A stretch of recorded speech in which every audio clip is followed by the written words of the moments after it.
Let's work on a Capcom bowling arcade machine. Clearly, this used to be a Super Pac-Man. The original power brick is down here from the Super Pac-Man. I assume they still need the isolation transformer for the monitor.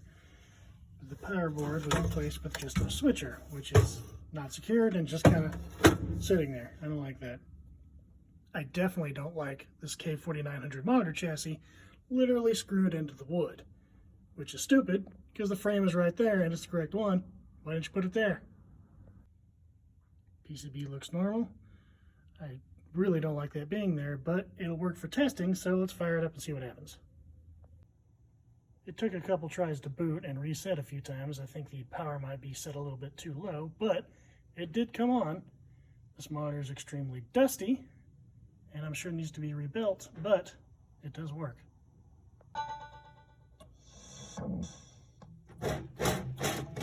Be able to play again. The trackball does work, it's just a little rough.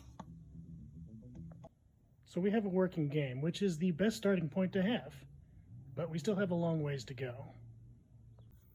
We're going to take this power supply, mount it properly, and adjust it.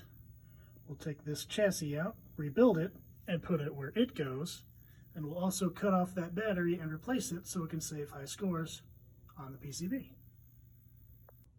We'll take this trackball apart, clean it, and oil it, and maybe even replace some bearings if I got parts lying around.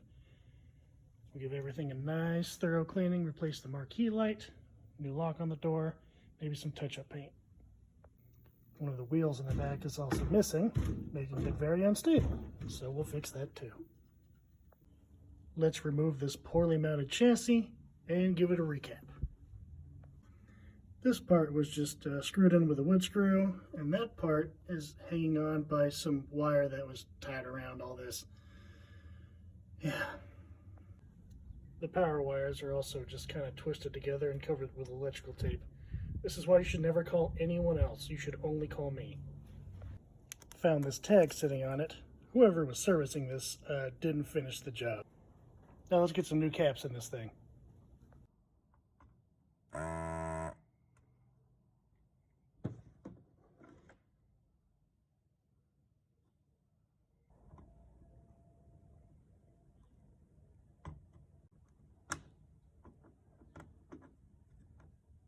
Judging by the excess flux that's on some of these caps, as well as some of the key areas, I'm guessing this has been done before. But looking at the previous tech's work, I don't trust it. I'm doing it again. Fun fact, this board is made by Incredible Technologies, the same company that makes Golden Tee, which makes this game a predecessor of Silver Strike. Now this hole is a little bit too worn out to support a foot, and it'll just tear right through it, so we're going to add a piece of wood to support it. I should call her. We've got a new high score battery, and we're properly mounted to the side of the cabinet with PCB feet instead of being screwed in with one screw directly to the side. Now let's secure this power supply and put a foot right here. When I was working, my neighbor's dog decided to visit me. I always like seeing what other games that monitors have been in, judging by their burn-in. Easiest way to tell is a blacklight, and you can see that this spent time as a time pilot, even though this is a Super Pac-Man cabinet.